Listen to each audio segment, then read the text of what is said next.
Governatore Federica, quest'oggi ricevuti dal Papa a San Pietro con una delegazione del Friuli Venezia Giulia, un momento molto toccante ma anche un momento per poter far capire che cos'è il Friuli Venezia Giulia attraverso alcune delle sue principali eccellenze. Sì, io devo dire intanto che è stato anche molto toccante il discorso del Vescovo di Pordenone, dove ha proprio collegato anche il dono che abbiamo fatto dell'albero e dell'abete per Piazza San Pietro alle radici della nostra terra. Una terra ferita,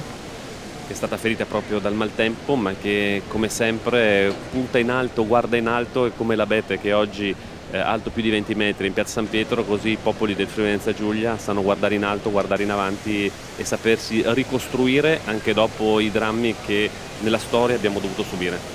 Tra l'altro sono stati donati un mosaico della scuola di Spilimbergo, le pigotte dei danzerini di Aviano, un pezzo del Friuli Venezia Giulia presente proprio davanti al Santo Padre.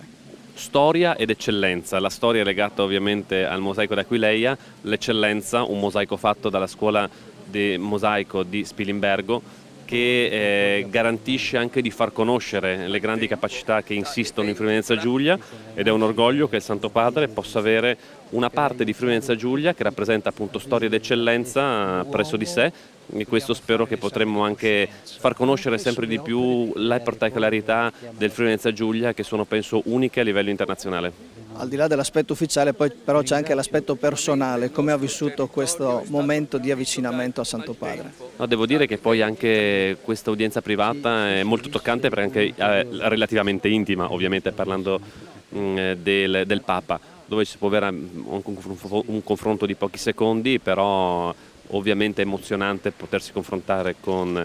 il capo della Chiesa sulla terra, e soprattutto per un credente rappresenta un momento, penso, che non si ripeterà facilmente nell'arco di una vita.